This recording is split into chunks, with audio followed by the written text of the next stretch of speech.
imagined myself cutting his head. Huwag ka mag-alala, ma'am, sa security ko. Kasi may kinausap na ako na tao. Sinabi ko sa kanya, kapag pinatay ako, patayin mo si BBM, si Lisa Araneta, at si Martin Romales. No joke, no joke. Nagbilin na ako, ma'am.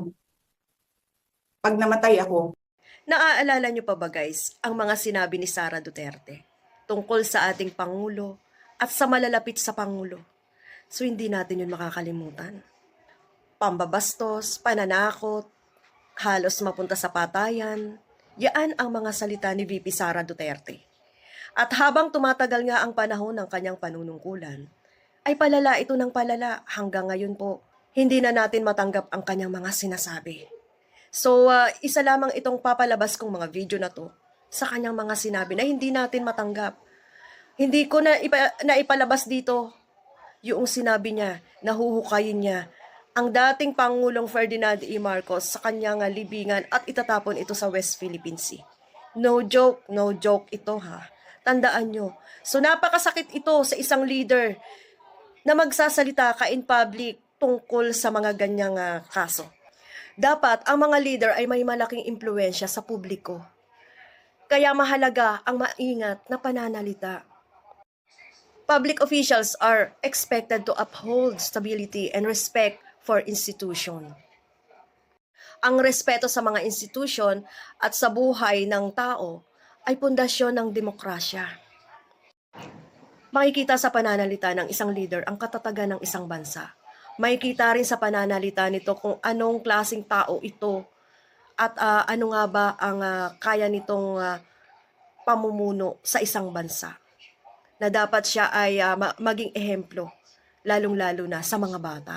Sa huli, ang responsableng liderato ay hindi lamang nasusukat sa mga polisiya, kundi pati sa salitaang binibitaw. She may not like my answer. She may not like how I answer. She may not like the content of my answer. But I am answering. I do not have to answer to her. If I want to answer to the people, Yes, we know that. magkasama kami nag-attend ng isang graduation. Truthfully, I wasn't feeling well. Kasi kinukulam nila ako. Andiyan na sila, umabot na sila sa kulam. Nagsama-sama na silang lahat. Kinukulam pa nila ako. So I wasn't feeling very well. Pero I had to go. Kailangan ko pumunta. Kasi para naman sa graduates yun. Hindi para sa akin yun. It's their happiest day. So nagsama kami. Nagsama kami. Nakatayo kami doon. And merong isang graduate na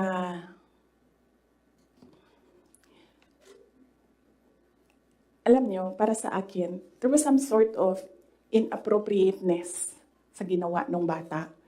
Pero bata ito eh. So ikaw din, meron ka din dapat sana sigurong pag-intindi kung saan nanggagaling yung bata. And ang reaction mo, ang response mo, should be so that the child will learn a lesson. So meron isang graduate. Sabi nung graduate, Mr. President, can I have your watch as a graduation gift? And narinig ko, sabi ako, di ba? Narinig nung katabi ko.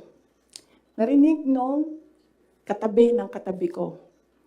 But apparently, this guy, di niya alam kung ano isasagot niya. So ang ginawa niya, pinaulit niya sa bata.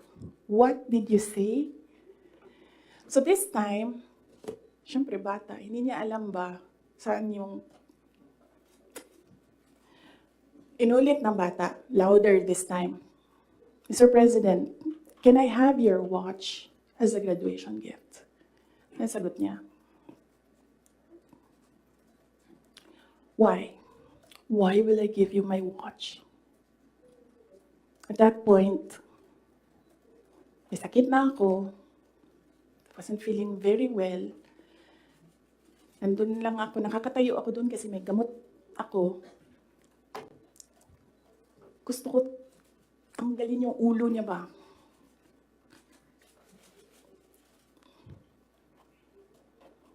I realized toxic na yung relationship. And it did not help na itong dalawang katabi ko, tumawa pa. Pinagtawanan pa nila yung bata. And I saw the humiliation sa face ng bata. I wanted to help him. Gusto ko sabihin sa kanya, itong relo ko na lang, relo ito ng Vice President, ito relo ng Presidente, pero I hope this will do. And then I realized na baka mas lalong mapahiya yung bata if I do that. So I just imagined myself cutting his head. Gusto ko, ganun din ang gusto ko gawin doon sa mga katabi ko. So na-realize ko, toxic na ito.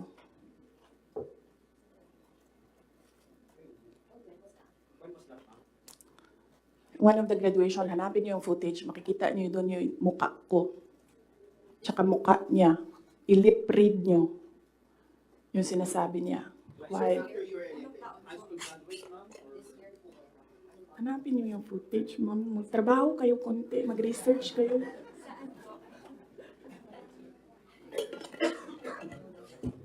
So, gusto ko sabihin sa kanya, bago ko tanggalin ang ulo mo, yung batang yan yung magpapakamatay para sa bayan natin. Nag-aral yan ng 4 na taon, naghirap yan ng 4 na taon, walang tulog araw-araw para mag-training kasi mamamatay yan para sa bayan natin. Yan yung batang yan, ang mapuputulan ng daliri diyan sa fiasco ninyo sa West Philippine Sea. And then, I'll cut his head. So doon, na-realize ko, toxic na, di ba? Ganyan na yung imagination mo. Ang imagination mo, sinasakal mo na yung tao. And then I said, this is over. Tapos na.